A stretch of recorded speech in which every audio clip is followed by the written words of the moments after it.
સંગઠન પર્વ અંતર્ગત શહેર ભાજપની નવી ટીમ જાહેર નમો કમલમ કાર્યાલયે સત્કાર સમારંભ યોજાયો। ભારતીય જનતા પાર્ટીના સંગઠન પર્વ અંતર્ગત આગામી ચૂંટણીને ધ્યાનમાં રાખી વડોદરા શહેર ભાજપ સંગઠનમાં નવી નિમણૂકો કરવામાં આવી છે। 10 મહિનાની લાંબી રાહ પછી જિલ્લા પ્રમુખ સહિત શહેરના તમામ 1919 વોર્ડમાં ઉપપ્રમુખ, મહામંત્રી અને મંત્રીની નિમણૂક જાહેર કરવામાં આવી છે, જેમાં વિવિધ સમાજોના પ્રતિનિધિત્વને સ્થાન આપવામાં આવ્યું છે। પ્રદેશ મોવડી મંડળ દ્વારા જારી કરાયેલી નવી બોડીમાં 19માંથી કુલ 3 મહામંત્રી, 8 ઉપપ્રમુખ, 8 મંત્રી અને 1 કોષાધ્યક્ષનો સમાવેશ થાય છે। આ નિમણૂકોમાં માત્ર 5 હોદ્દેદારોને પુનરાવર્તન મળ્યું, જ્યારે બાકીના માટે નો રિપીટ થિયરી અમલમાં મૂકવામાં આવી। નવા હોદ્દેદારો પર આગામી ચૂંટણીમાં પક્ષને વધુ મજબૂત બનાવવા અને જીત સુનિશ્ચિત કરવાની જવાબદારી સોંપવામાં આવી છે। નમો કમલમ કાર્યાલય ખાતે શહેર ભાજપ પ્રમુખ ડોક્ટર જયપ્રકાશ સોનીના અધ્યક્ષસ્થાને તમામ નવા હોદ્દેદારોનો સત્કાર સમારંભ યોજાયો। આ કાર્યક્રમમાં ભાજપના આગેવાનો, હોદ્દેદારો તેમજ મોટી સંખ્યામાં કાર્યકર્તાઓ ઉપસ્થિત રહ્યા હતા। ભારતીય જનતા પાર્ટીની પરંપરા મુજબ નવા પ્રમુખની જ્યારે ઘોષણા થતી હોય છે ત્યારબાદ નવી ટીમ પણ બનતી હોય છે।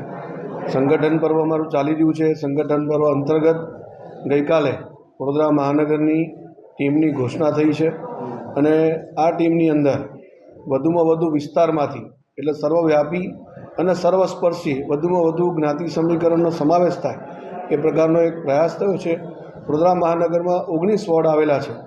આ ટીમની અંદર 19 વોર્ડમાંથી પ્રતિનિધિત્વ છે અને 25થી વધુ જ્ઞાતિઓનો સમાવેશ થયો છે।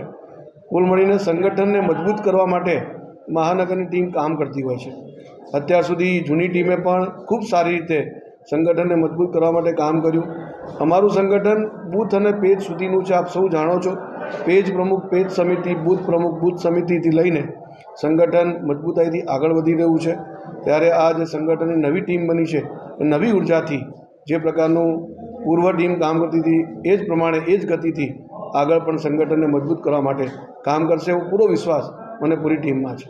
આગામી સમયમાં એક ટીમ સાથે કોર્પોરેશનની ચૂંટણી આવી રહી છે, શું કહેશો? કેટલો ટીમ પર વિશ્વાસ અને ખાસ કરીને 70 બેઠકમાંથી ગઈ વખતે 69 બીજેપી જીતી હતી, આપણને કેટલો વિશ્વાસ? ભારતીય જનતા પાર્ટી હંમેશા ઇલેક્શન મોડમાં જ હોય છે। તમે કાર્યક્રમો પણ જોશો તો કાર્યક્રમો સતત ચાલતા રહેતા હોય છે। કોઈ દિવસ પાર્ટીના કાર્યકર્તાઓ કોઈ કાર્યક્રમ જ ના હોય એવું બન્યું નથી। એટલે સતત પ્રયત્નશીલ રહીને, સક્રિય રહીને કાર્યકર્તા પોતાની ભૂમિકા ભજવે છે। એ જ કાર્યકર્તાઓ જવાબદારી જે પદ છે એ જવાબદારી માનીને કામ કરે છે। પરંતુ સંપૂર્ણ રીતે ભારતીય જનતા પાર્ટીનો કાર્યકર્તા એ પાર્ટીને ભરેલો કાર્યકર્તા હોય છે।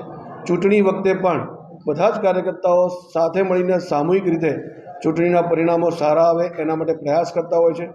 ગઈ વખત જેવા પરિણામો આવ્યા હતા એના કરતાં પણ વધારે સારા પરિણામો આ ટીમના માધ્યમથી અને બીજા બધા જ કાર્યકર્તાઓના સામૂહિક પ્રયત્નથી, કારણ કે ભારતીય જનતા પાર્ટી એ કાર્યકર્તાઓની પાર્ટી છે। પદ એ બદલાતું રહેતું હોય છે, પણ કાર્યકર્તાએ ભારતીય જનતા પાર્ટીનો હંમેશા વિજય થાય એના માટે પ્રયત્ન કરતો હોય છે અને મહાનગરપાલિકાની આગામી ચૂંટણીમાં પણ ભવ્ય વિજય થાય એવો મને વિશ્વાસ છે।